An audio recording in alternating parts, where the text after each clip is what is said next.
Hi friends, എല്ലാവർക്കും മിനീസ് beauty tips and കിച്ചൻ്റെ പുതിയൊരു വീഡിയോയിലേക്ക് ഒരിക്കൽ കൂടി സ്വാഗതം. ഇന്ന് ഞാൻ വന്നിരിക്കുന്നത് എല്ലാവർക്കും വളരെയധികം യൂസ്ഫുൾ ആയിട്ടുള്ള കുറച്ച് നല്ല നല്ല ടിപ്സ് വേണ്ടിയിട്ടാണ്.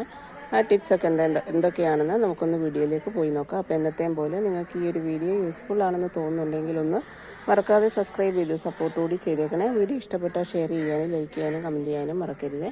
ബെല്ലൈക്കൻ പ്രസ് ചെയ്ത് ഓളെന്ന് കൊടുത്തു കഴിഞ്ഞാൽ എൻ്റെ വീഡിയോയുടെ നോട്ടിഫിക്കേഷൻസ് ഒക്കെ നിങ്ങൾക്ക് കിട്ടുന്നതായിരിക്കും. അപ്പോൾ നമുക്കിനി വീഡിയോയിലേക്ക് പോകാം. ഫസ്റ്റ് ടിപ്പ് എന്ന് പറഞ്ഞാൽ, നമ്മൾ ദോശക്കല്ലിൽ ദോശയൊക്കെ ഉണ്ടാക്കുന്ന സമയത്ത് നമുക്ക് ദോശ ഇളകി വരാൻ വലിയ ബുദ്ധിമുട്ടാണ്. അങ്ങനെയുള്ള ടൈമിൽ നമുക്ക് ഈസി ആയിട്ട് ദോശക്കല്ലിൽ നിന്നും ദോശ ഇളക്കി എടുക്കാനുള്ള ഈ ടിപ്പാണ് ഇവിടെ കാണിക്കുന്നത്. അതിനായിട്ട് ഞാനിവിടെ ഒരു ചെറിയൊരു പാത്രം എടുത്തിട്ടുണ്ട്. അതിനുശേഷം നമുക്ക് ആവശ്യത്തിനുള്ള ഇതേപോലെ വെള്ള കോട്ടൻ്റെ തുണി എടുക്കാം. തുണി എടുത്തതിന് ശേഷം ഇതിലേക്ക് നമുക്ക് കുറച്ച് പുളി, വാളംപുളി ഇതുപോലൊക്കെ ചെറുതായിട്ടൊന്ന് ബോൾ പോലെ ആക്കിയതിന് ശേഷം ഈ ഒരു പാത്രത്തിലേക്ക് ഇട്ട് കൊടുക്കാം. ഇട്ട് കൊടുത്തതിന് ശേഷം നമ്മൾ സാധാരണ ഒരു കിഴി കെട്ടുന്നത് പോലെ ഇത് നമുക്കൊന്ന് കിഴി കെട്ടിയെടുക്കാം. അപ്പോൾ ഞാനിവിടെ കിഴി കെട്ടിയ പോലൊക്കെ ഒന്ന് എടുത്തിട്ടുണ്ട്. ഇനി ഇതിലെ ഈ ഒരു പാത്രത്തിലേക്ക് നമ്മൾ കുറച്ച് എണ്ണ ഒഴിച്ചു കൊടുക്കുക. അപ്പോൾ ഞാനിവിടെ കുറച്ച് എണ്ണ ഒഴിച്ച് കൊടുത്തിട്ടുണ്ട്. അതിനുശേഷം നമുക്ക് ഈ ഒരു കിഴി ഇതിലേക്കൊന്ന് കുറച്ച് നേരം ഒന്ന് മുക്കിയൊന്ന് നല്ല കുതിരുന്ന രീതിയിലൊന്ന് കുതിർത്ത് നമുക്കൊന്ന് കിട്ടുന്നിടം വരെ ഒന്ന് ഇതുപോലൊക്കെ ഒന്ന് എണ്ണയിൽ കുതിർത്ത് വെക്കാം. ഒരു 5-10 മിനിറ്റ് ഇതുപോലൊക്കെ നമുക്കൊന്ന് വെച്ച് കൊടുക്കാം. ഇപ്പോൾ നമ്മളിത് കുതിർത്ത് വെച്ചിട്ട് ഒരു 10 മിനിറ്റ് ആയിട്ടുണ്ട്. ഇനി 10 മിനിറ്റിന് ശേഷം നമ്മൾ ദോശ ഉണ്ടാക്കുമ്പോൾ ദോശക്കല്ലിൽ ഇത് വെച്ചിട്ട് നമ്മൾ നല്ലപോലെ ഒന്ന് തേച്ച് കൊടുത്തതിന് ശേഷം ദോശ ചുട്ടെടുക്കുകയാണെങ്കിൽ നിങ്ങൾക്ക് 100% നിങ്ങൾക്ക് ദോശ ഒട്ടി പിടിക്കാതുണ്ട്. ഇതേപോലെ ഒന്ന് ഞെക്കിയതിന് ശേഷം നിങ്ങൾക്ക് ഇതുപോലെ നമ്മൾ സാധാരണ ദോശക്കല്ല് തേച്ച് കൊടുക്കത്തില്ലേ, അതേപോലെയൊക്കെ നമുക്ക് ഇതുപോലെ തേച്ച് കൊടുക്കാവുന്നതാണ്. നല്ല റിസൾട്ടായിരിക്കും കിട്ടുന്നത്. നമുക്ക് ഒരു ദോശ പോലും ഒട്ടിപ്പിടിക്കത്തില്ല. അപ്പോൾ ഈ ഒരു ടിപ്പ് നിങ്ങൾക്ക് വളരെ യൂസ്ഫുൾ ആയിരിക്കും എന്ന് വിചാരിക്കുന്നു. നെക്സ്റ്റ് ടിപ്പ് എന്താണെന്ന് നോക്കാം.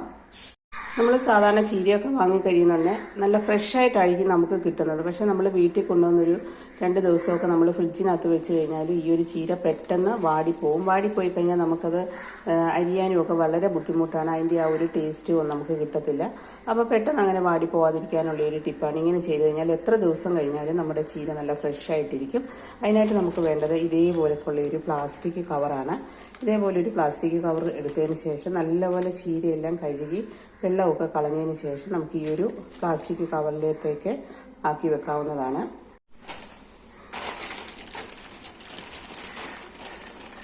ഇതാ കണ്ടില്ലേ, ഞാൻ ഇതുപോലൊക്കെ കവറിനകത്താക്കി വെച്ചിട്ടുണ്ട്. ഇനി ഇത് നമുക്ക് ഫ്രിഡ്ജിന് എത്ര ദിവസം വേണമെങ്കിലും വാടി പോകാതെ നല്ല ഫ്രഷ് ആയിട്ടിരിക്കും. അപ്പോൾ നിങ്ങൾ ഇതുപോലെ ഒന്ന് ട്രൈ ചെയ്ത് നോക്കുക. ഇനി നെക്സ്റ്റ് ടിപ്പ് എന്താണെന്ന് നോക്കാം. നെക്സ്റ്റ് ടിപ്പ് എന്ന് പറഞ്ഞാൽ, നമുക്ക് ചെടികൾ എല്ലാവർക്കും വളരെയധികം ഇഷ്ടമാണ് ഇല്ലേ. നമ്മൾ പല തരത്തിലുള്ള ചെടികൾ വാങ്ങി വെക്കാറുണ്ട്. ഭയങ്കര വിലയൊക്കെ കൊടുത്തിട്ടാണ് നമ്മൾ ചെടികൾ വാങ്ങി വെക്കാറുള്ളത്. പക്ഷേ നമ്മൾ വാങ്ങി വെച്ചതിന് ശേഷം 1-2 പ്രാവശ്യമൊക്കെ കഴിയുമ്പോഴേക്കും ചെടികളിലെ പൂക്കളൊക്കെ നിന്നുപോയി ഇലയൊക്കെ ഒരുമാതിരി മുരടിച്ച് പ്രാണികളും കീടങ്ങളും ഒക്കെ കയറി അതൊക്കെ നശിച്ചു പോകാറുണ്ടല്ലേ. അപ്പോൾ അങ്ങനെ പോകാതിരിക്കാനുള്ള ഒരു ടിപ്പാണ് ഇവിടെ കാണിക്കുന്നത്.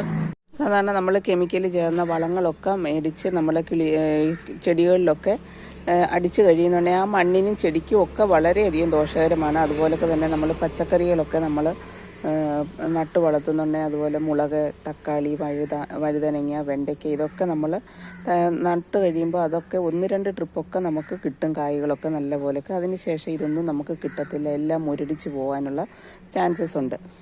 പ്രത്യേകിച്ച് നമ്മൾ റോസാച്ചെടിയൊക്കെ നട്ട് കഴിയുമ്പോൾ കണ്ടില്ലേ, ഇതേപോലെ മൊട്ടും പൂവൊക്കെ വന്നതിന് ശേഷം കരിഞ്ഞുണങ്ങി അതുപോലൊക്കെ തന്നെ മുരടിച്ച് പോകാറുണ്ട് ഇല്ലേ. നമ്മൾ എന്തൊക്കെ വളങ്ങൾ ഇട്ട് കൊടുത്താലും ഇതെല്ലാം ഇതുപോലെ റോസാച്ചെടിയൊക്കെ മുരടിച്ച് പോകാറുണ്ട്. അപ്പോൾ ഈ മുരടിപ്പ് മാറാനും അതുപോലൊക്കെ തന്നെ ധാരാളം പൂക്കളും കായ്കളും ഒക്കെ ഉണ്ടാവാനും പച്ചക്കറികളെല്ലാം നിറച്ചുണ്ടാവാനും അതുപോലൊക്കെ തന്നെ അതിൻ്റെ കീടങ്ങളും പ്രാണികളും ഒക്കെ പോകാനുമുള്ള ഒരു അടിപൊളി ടിപ്പാണ് ഇത് നമ്മുടെ വീട്ടിൽ തന്നെയുള്ള ഒരു ഐറ്റമാണ്. നമ്മുടെ എല്ലാവരുടെയും വീടുകളിലുള്ള ഒരു ഐറ്റമാണ്. പനിക്കൂർക്ക എന്ന് പറയുന്നത് ഇല്ലേ. പനിക്കൂർക്ക ഇല്ലാത്ത ഒരൊറ്റ വീട് പോലും ഉണ്ടാവില്ല. നമുക്ക് പനി, ചുമ, ജലദോഷം ഇതിനെല്ലാം പനിക്കൂർക്ക നമ്മൾ ഉപയോഗിക്കാറുണ്ട്. അതുപോലൊക്കെ തന്നെ നമ്മുടെ ചെടികൾക്കും പച്ചക്കറികൾക്കും എല്ലാം ഗ്രോത്ത് ഉണ്ടാവാനും കായ്കൾ ഉണ്ടാവാനും അതുപോലൊക്കെ തന്നെ ചെടിയിലെയും പച്ചക്കറികളിലെയൊക്കെ പ്രാണികളും കീടങ്ങളും നശിച്ചു പോകാനും ഇലകളൊക്കെ ഉണങ്ങിപ്പോകുന്നത് മാറാനും എല്ലാം നമുക്ക് ഈ ഒരു പനിക്കൂർക്ക ഇല കൊണ്ട് സാധിക്കും. അപ്പം നമുക്ക് യാതൊരുവിധ സൈഡ് എഫക്റ്റും ഇല്ലാത്ത മണ്ണിനും ചെടിക്ക് ഒന്നും യാതൊരുവിധ പ്രശ്നങ്ങളും ഉണ്ടാവാത്ത ഈ ഒരു പനിക്കൂർക്ക വെച്ചുള്ള ഒരു സൊല്യൂഷൻ നമുക്കൊന്ന് തയ്യാറാക്കാം. അതിനായിട്ട് നമുക്ക് ഒരു 2-3 തണ്ട് ഇതേപോലെയൊക്കെ നമുക്ക് പനിക്കൂർക്ക ഒന്ന് പൊടിച്ചെടുക്കാം. അപ്പോൾ ഇതാ ഞാനിവിടെ ഇത്രയും പനിക്കൂർക്കയാണ് എടുത്തിരിക്കുന്നത്. അപ്പോൾ നിങ്ങൾക്ക് ചെടികൾ കൂടുതലുണ്ടെങ്കിൽ അതിൻ്റെ അനുസരിച്ച് കൂടുതൽ എടുക്കാവുന്നതാണ്.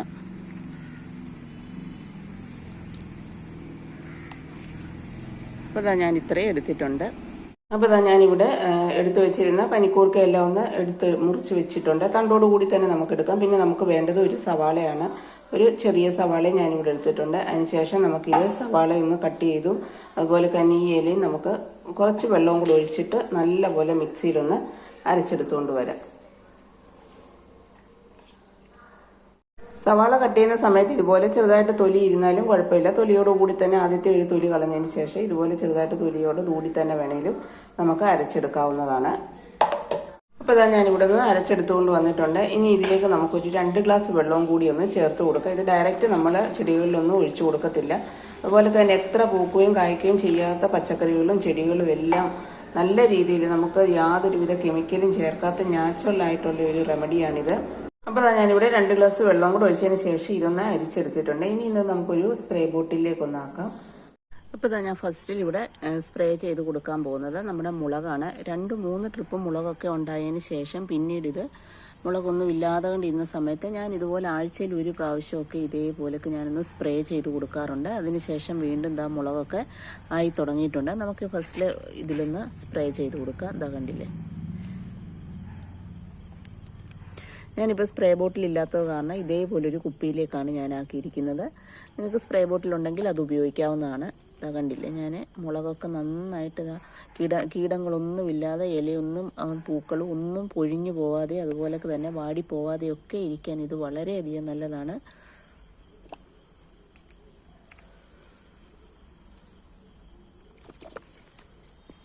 അതേപോലെ തന്നെ നമ്മുടെ റോസാച്ചെടി, ഇതാ റോസാച്ചെടി കണ്ടില്ലേ, അതിന് ഡ്രാഗൺ ഫ്രൂട്ടിന് ഇതൊക്കെ നമ്മളിതാണ് സ്പ്രേ ചെയ്ത് കൊടുക്കുന്നത്. പെട്ടെന്ന് കിളിക്കാനും അതുപോലൊക്കെ തന്നെ പൂക്കളും മുട്ടുകളും ഒക്കെ ഇടാനും ഒക്കെ വളരെ നല്ലതാണ്.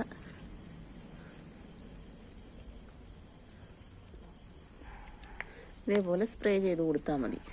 ആഴ്ചയിൽ ഒരു പ്രാവശ്യം ഇതുപോലെ ഒന്ന് സ്പ്രേ ചെയ്ത് കൊടുത്താൽ മതി. റോസാച്ചെടിയൊക്കെ കണ്ടില്ലേ, പൂക്കളൊന്നും വാടി പോകത്തില്ല.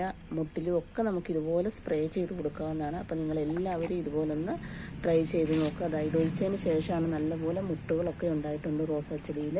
അതുപോലെ നമ്മൾ വില കൊടുത്ത് വാങ്ങുന്ന ഏത് ചെടിക്കും ഇത് സ്പ്രേ ചെയ്ത് കൊടുക്കാവുന്നതാണ്.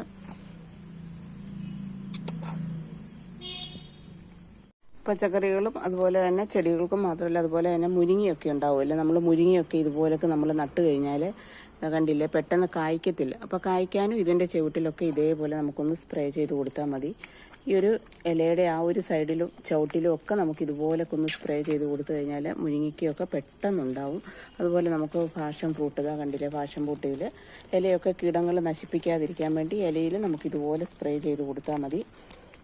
അപ്പോൾ ഇന്നത്തെ ഈ ടിപ്സ് എല്ലാം നിങ്ങൾക്ക് വളരെയധികം യൂസ്ഫുൾ ആയിരിക്കുമെന്ന് വിചാരിക്കുന്നു. അപ്പോൾ വീണ്ടും പുതിയൊരു വീഡിയോയുമായി വരുന്നിടം വരെ താങ്ക്സ് ഫോർ വാച്ചിങ്.